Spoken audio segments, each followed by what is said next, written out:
வணக்கம் நேர்களே. மார்க்கெட்ஸ்ல ups and downs அப்படிங்கிறது நார்மல் தான். ஆனா இப்ப இருக்கக்கூடிய மார்க்கெட் அப்படி இருக்கா அப்படின்றது ஒரு கேள்வி. இதுல ஹெட்ஜிங் அப்படின்ற ஒரு ஸ்ட்ராட்டஜி சொல்றாங்க. அதை இந்தியால நம்ம பண்ண முடியுமா? அது என்ன? ஆனந்த் சார்ட்ட கேட்டு தெரிஞ்சுக்கலாம் வாங்க. வணக்கம் சார். வணக்கம். சார், மார்க்கெட் இப்படி இருக்கக்கூடிய சூழ்நிலையில நான் எப்படி என்னோட லாஸை தவிர்த்துக்கிறது? First of all, there are two types of doing in market. ம், ஒன்று வந்து லாங் டேர்ம் இன்வெஸ்டர்ஸ், ம், people who pay for next 20 years, 30 years, 15 years. அவங்க போர்ட்ஃபோலியோ வாங்கிட்டே இருப்பாங்க. So they are not worried about short term distortions. அது மாதிரி ஆட்களுக்கு ஒரு வலட்டாலிட்டிங்கிறது ஒரு பாசிட்டிவ். இப்போ நான் பார்ப்பேன் மார்க்கெட்டில் நீங்கள் ஏதாவது பேட் நியூஸ் வந்து ஒரு ஸ்டாக் இருந்ததுன்னா, லைக் நாட்கோ ஃபார்மா கரெக்ட் ஆச்சு, இல்லை நம்ம இன்னொன்று பெரிய ஸ்டாக் ஒன்று இண்டஸ்இண்ட் பேங்க் ஒரு கிரைசிஸ் நியூஸ் வந்து கரெக்ட் ஆச்சுன்னா அதெல்லாம் எனக்கு ஆப்பர்ச்சுனிட்டி. இதே மார்க்கெட்டுக்கே 2008 மாதிரி வந்ததுன்னா எனக்கு ஒரு பெரிய ஆப்பர்ச்சுனிட்டி, காசை இறக்கிட்டே இருக்கும். ம், ஸோ அது எங்களை மாதிரி ஆட்கள். சில ஆட்கள் ட்ரேட் பண்ணிகிட்டே இருப்பாங்க, அவங்களுக்கு ப்ளஸ் அண்ட் மைனஸ் இருக்கும். மூணாவது கேட்டகரி பெரிய பென்ஷன் ஃபண்டு, இன்சூரன்ஸ் கம்பெனிஸ்லாம் இருக்காங்க. அவங்கெல்லாம் லாங் டேர்முக்கு வாங்கினாலும் அப்பப்போ பீரியாடிக்காக சில பேமெண்ட் பண்ணுற மாதிரி இருக்கும். அண்ட் அவங்க மார்க் டு மார்க்கெட் லாஸஸை பேலன்ஸ் ஷீட்டில் கொண்டு வரணும். So they don't want mark to market losses. So ஏதாவது ஒரு எக்ஸ்ட்ரீம் ஈவெண்ட் நடக்கிறச்ச, எக்ஸ்ட்ரீம் ஈவெண்ட்னா 2008 ஒரு எக்ஸ்ட்ரீம் ஈவெண்ட்டு, அது மாதிரி நடக்கிறச்ச they want to protect their portfolio. So அதுதான் வந்து லாங் டெயில் ஹெட்ஜிங் அப்படின்னு சொல்லுவாங்க. ம், இது எப்படின்னா, ஒரு வந்து மார்க்கெட்டை நீங்கள் வந்து ஒரு இன்வெர்டட் பெல் கர்வாக பார்க்கணும். அது வந்து ஒரு காசியன் டிஸ்ட்ரிபியூஷன், ரைட்டுங்களா? உங்களுக்கு கொஞ்சம் ஸ்டாட்டிஸ்டிக்ஸ் தெரிஞ்சிருக்கணும். அது எப்படி இருக்கும்னா, சின்ன இப்படி சைடில் 2 இடத்துல சின்னதாக இருக்கும். அது அப்புறம் மெதுவாக அப்படி மேலே போகும்.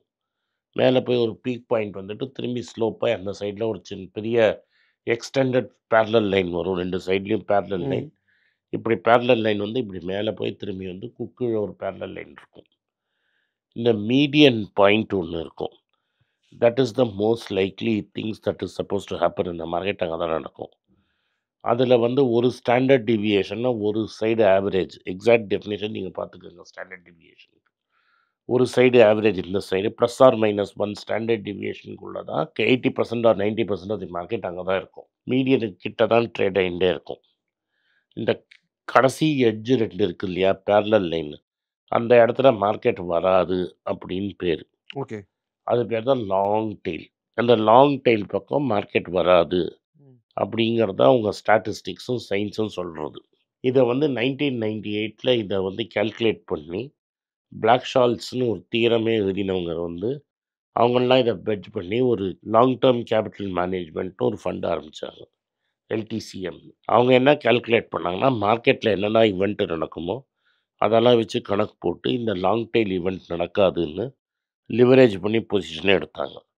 ஸோ மீடியன் இப்படி இருக்கும், இந்த சைடு ஒரு பொசிஷன் இருக்கும், இந்த சைடு ஒரு பொசிஷன் இருக்கும். அவங்கள வந்து ஒரு 10 பில்லியன் அன்னைக்கு வந்து $10 பில்லியன் மேலே பொசிஷன் எடுக்க விட்டாரு நம்ம ஃபெடரல் ரிசர்வோட சீஃபும். பேங்க்லேருந்து ₹10 அவங்க போட்டு ₹1000 பேங்க்லேருந்து கடன் வாங்கி பண்ணிட்டாங்க. இப்போ இந்த ₹1000 கடன் போயிடுச்சுன்னா பேங்க்கே திவாலாகிற ஸ்டேஜுக்கு போயிடுச்சு. அவ்வளோ தூரம் கடன் வாங்கிட்டாங்க. ம், ஸோ டூ பிக் டு ஃபெயில்ங்கிற மாதிரி போயிட்டாங்க அவங்க. பேங்க் அவ்வளோ கடன் கொடுத்துருச்சு. அவங்க நல்லா லாபம் பண்ணிகிட்டு இருந்தாங்க. இதில் என்ன ப்ராப்ளம் ஆகிடுச்சுன்னா, அந்த சமயத்தில் அவங்கள்ட்ட அசெட் நிறைய இருக்குது. அந்த அசெட்டை வச்சு 1000 டைம்ஸ் லிவரேஜ் பண்ணிட்டாங்க. இப்போ அசட்டோட வேல்யூ குறைஞ்சிடுச்சுன்னா அந்த லிவரேஜை எய்தர் அவங்க குறைக்கணும், இல்லாட்டா அவங்க மோர் ஈக்விட்டி கொண்டு வந்து இந்த அசட்டை ஏற்றணும். ம், இப்போ என்னாச்சுன்னா அந்த சமயத்தில் after a long time Putin பவருக்கு வந்து ரஷ்யன் பாண்டு டிஃபால்ட் பண்ணிட்டான். There was a default and Russian bonds. அதுதான் பிளாக் ஸ்வான் இவெண்ட்டுமா. இந்த ம், பிளாக் ஸ்வான்னா என்னன்னு சொல்கிறேன். ஸ்வான்ங்கிறது அன்னப்பட்சி. ம், நார்மலாக அன்னப்பட்சி வெள்ளை கலரில் தான் இருக்கும். ம், கருப்பு அன்னப்பட்சி நீங்கள் பார்க்கவே முடியாது. டில் 1860s ஆஸ்திரேலியாவை எக்ஸ்ப்ளோர் பண்ணும்போது ஆஸ்திரேலியாவில் ஒரு ரிவரில், வைல்டு ரிவரில் ஒரு ஆள் கருப்பு கலர் அன்னப்பட்சி கண்டுபிடிக்கிறான். ம், அது வரைக்கும் கருப்பு அன்னப்பட்சியே கிடையாதுன்னு நீங்கள் நம்பிட்டு இருந்தீங்க. சடனாக ஒரு கருப்பு எண்ணெய் பற்றி கண்டுபிடிக்கப்பட்டது. ஸோ இதை பேர் பிளாக் ஸ்வான் இவெண்ட்டும்பாங்க. நசீம் தலீப்ங்கிறவர் பிளாக் ஸ்வானை பற்றி நிறைய பேசியிருக்காரு. ம். ஸோ இந்த ரஷ்யன் பாண்டு டிஃபால்ட் ஆனது ஒரு பிளாக் ஸ்வான் இவெண்ட்டு. ம். மார்க்கெட் ஒரேடியா கரெக்ட் ஆகி ம். மீடியன் பாயிண்ட்லேருந்து நேராக ஹெட்ஜுக்கு போயிடுச்சு. அப்போ வந்து அந்த லாங் டர்ம் கேபிட்டலோட அசெட் வேல்யூ 0 ஆயிடுச்சு. ஏன்னா கடன் அடைக்கணும் தான். ஸோ உடனே அசெட்டை விற்று கடன் அடைக்கிறதுக்கு போயிட்டாங்க. கடன் அடைச்சு எல்லா அசெட்டையும் விற்று கடன் அடைச்சாலும் 9 டைம்ஸ் இன்னும் பணம் கட்டுற மாதிரி இருக்குது. ஸோ உங்களுக்கு என்ன வேணும்னா somebody to buy that asset, ம். inject some more cash, wait for the market to normalize and then deleverage and take profits. இதுதான் அவங்களோட வெயிட்டிங் டைம். ம். அவன் எல்லார்ட்டையும் போய் கேட்டான். பஃபெட்டை கேட்டான், சொரோஸ்ட்டை கேட்டான். ஸோ பஃபெட் ஒரு ஆர்டிக்கலே இருக்குது, வை ஐ ரெஃப்யூஸ் டு பைன்னு.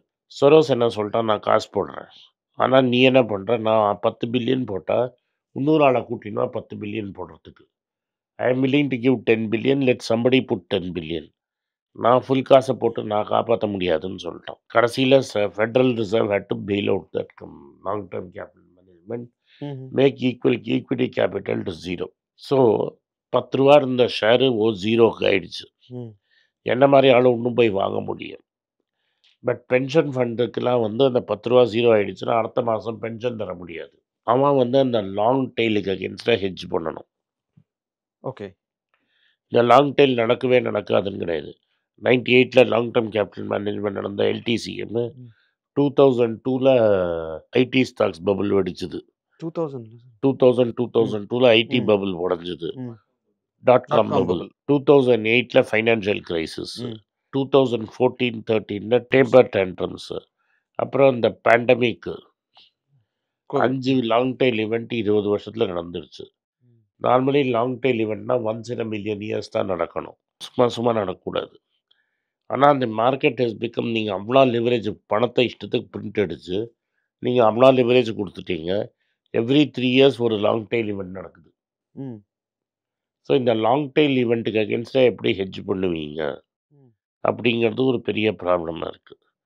ஸோ அதில் வந்து 2 பேர் இருக்காங்க. இன்னொருத்தன் பேர் வாயிலே நுழையாது எனக்கு. அவன் புஸ்தகமே எழுதியிருக்கான். மார்க்ஸ் ஸ்பிட்சனீகல்னு பேர். ம். அவனோட புஸ்தகம் 2, 3 இருக்குது. DAO கேபிட்டல்னு ஒரு புக் இருக்குது. DAOங்கிறது ஒரு சைனீஸ் ஃபிலாசபி. அந்த அவன் ஒரு சைனீஸ் ஃபிலாசபர். அந்த மார்க்ஸ் ஸ்பிட்சனீகலும் நசீப் தலீபும் சேர்ந்து ஒரு புஸ்தகம் எழுதியிருக்காங்க. ம். அவன் எப்படி இந்த ஸ்ட்ராட்டஜி மேத்தமேட்டிக்கலாக எழுதியிருக்காங்க. பட் பேசிக்லி அவங்க வந்து they started to give a hedging device. Hedging பண்ண ஆரம்பித்தாங்க. இது பேர் லாங் டெய்ல் ஹெட்ஜிங்னு பேர். இந்த லாங் டெய்ல் ஹெட்ஜிங் எப்படின்னா, exact mirror opposite of what Buffett is doing. Okay. Buffett என்ன சொல்கிறாரு, நான் ஸ்டாக்கை சீப்பாக வாங்குறேன், அது அன்னைக்கு ஏறிடுச்சுன்னா எனக்கு ஒரு ஏடியாக காசு வரும். இதுதானே பஃபெட்டோட இது. இவன் என்ன சொல்கிறான்னா, நான் இண்டெக்ஸை வந்து ஷார்ட் அடிச்சுட்டே இருப்பேன் வித் லாங் டேட்டட். இந்தியாவில் அது பண்ண முடியாது. 6 மாதத்தில் மார்க்கெட் விழும், நான் out of the money, deep out of the money put வாங்குவேன். தட் இஸ் இன்னைக்கு 25,000 இருக்குதுன்னு வைங்க மார்க்கெட்டு, 18,000க்கு நான் புட்டு வாங்குவேன். அடுத்த 1 இயர்க்குள்ள மார்க்கெட் 18,000 போகுங்க. அந்த 18,000 எனக்கு லாட்ரி அடிச்சதுன்னா எனக்கு ஒரே காசு. என்கிட்ட இருக்கிற நீ கொடுத்த ஃபண்டுலேருந்து நான் வந்து ட்ரெஷரியில் போடுவேன். நீ ட்ரெஷரியில் எனக்கு போட்டேன்னா 5% எப்படி எனக்கு ரிட்டர்ன் வந்துடும். அந்த 5% ரிட்டர்னில் நான் வந்து deep out of the money put சீரியஸாக வச்சுருப்பேன். 25னா 23, 21, 19, 17ன்னு வச்சுருப்பேன். இப்போ மார்க்கெட் 24க்கு வந்தாலே எனக்கு 23,500க்கு இட் வில் பிகம் இந்த மணி வேல்யூ பயங்கரமாக ஏறிடும். ஸோ அட் எவ்ரி இயர் எனக்கு என்ன ஆகும்னா, I will make some profit and I will make some loss. இந்த deep out of the money புட்டாக தான் லாஸில் போகும். But deep out of the money ரொம்ப சீப்பாக வாங்கியிருப்பேன். I would have lost money. போனால் போகுது $2, $3. இப்போ 1,00,000 ரூபாய் நான் ஃபண்டில் போட்டிருந்தா எனக்கு 5,000 ரூபா கிடைக்கும். அந்த 5,000 ரூபாயில் 4,000 ரூபா வேஸ்ட்டாக போயிடும். 1,000 ரூபா புட்டு வந்து 2,000 ரூபாய்க்கு போயிடும். எனக்கு நெய்தர் ப்ராஃபிட் நான் லாஸ் இருக்கும். அந்த வந்த இன்ட்ரெஸ்ட்டை மட்டும் தான் நான் வாடி இருப்பேன். எனக்கு இப்படி இருக்கும், நார்மலாக இப்படி இருக்கும். இப்போ கோவிட் வரும்னு வைங்க, நான் 1,00,000 ரூபா வச்சுருக்கிறேன். நான் டீப் அவுட் ஆஃப் தி மணி புட்டில் 2,000 ரூபா போட்டிருக்கேன்ல, அந்த 2,000 ரூபாங்கிறது 10,00,000 ரூபா ஆகிடும். இந்த பிகாஸ் ஆஃப் த ரெண்டு fall. Because of the fall. ம். நீ விழவே விழாதுன்னு இருப்ப. 25க்கு பதிலா நான் 17ல வாங்கி வச்சிருக்கேன்.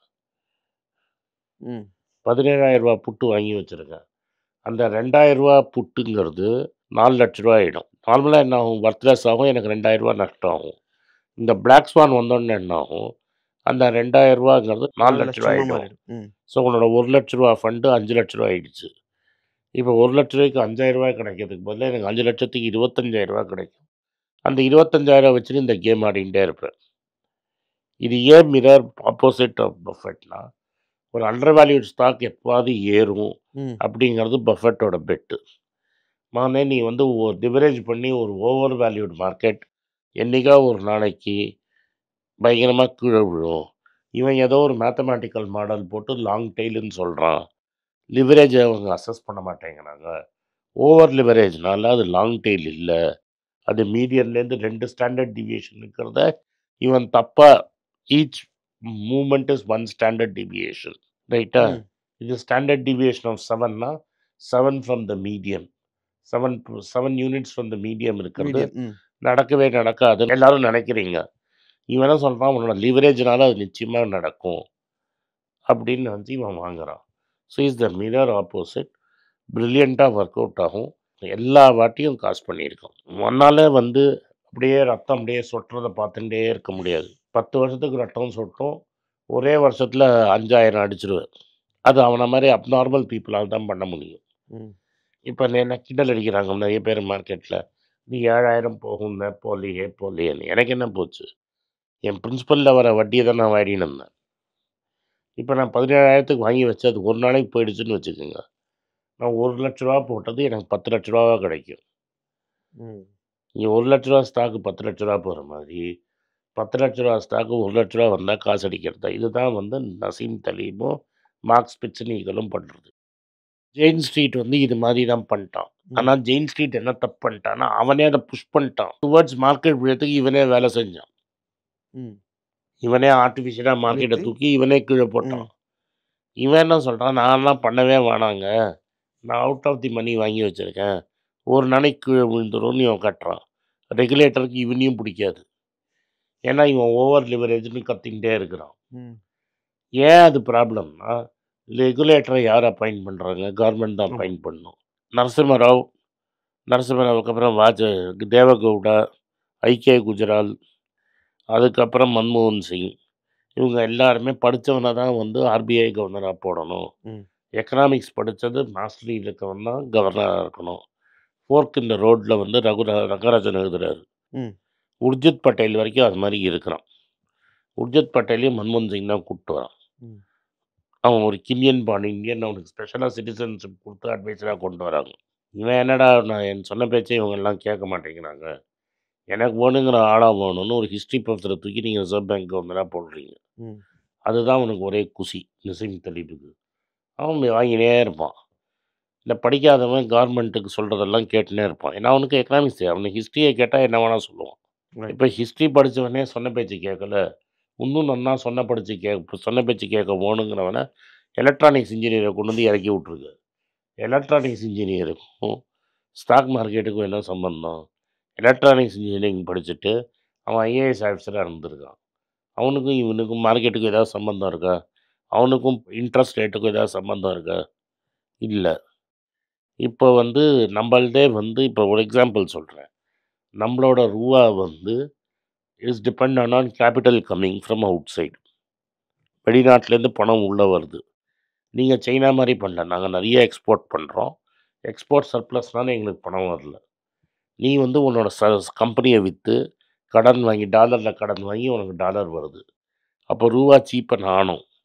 அதை நான் தடுத்து நிறுத்துவேன், ருப்பீ ஸ்ட்ராங்குன்னு நீ ருப்பியை விற்றுட்டே இருக்க, இத்தனை நாளாக விற்றுன்னு இருக்க. இப்போ என்னாச்சு? நிறைய பேருக்கு தெரியாது. டாலர் ஒரே ஸ்ட்ரென்தன் ஆகி 3 இயர் லோக்கு வந்துருச்சு. ம். உன் ருப்பி ஏன் 3 இயர் ஹைக் போல?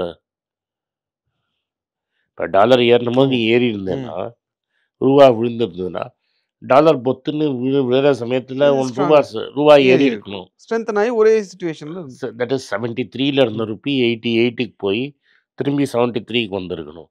நீ அதை வந்து கஷ்டப்பட்டு திருக்கி அதை 85 கொண்டு வந்து நிறுத்தி வச்சுட்ட. ம். இப்போ ஏறுற சமயத்தில் ஏறாது இல்லை, நீ இன்னைக்கு நிறுத்தி வச்சேன்னா டபால்னு போயிடும். ஏன்னா $100 பில்லியன் வித்து பணத்தை எடுத்துன்னு போயிருக்கான் 12 மந்த்ஸில். ம்.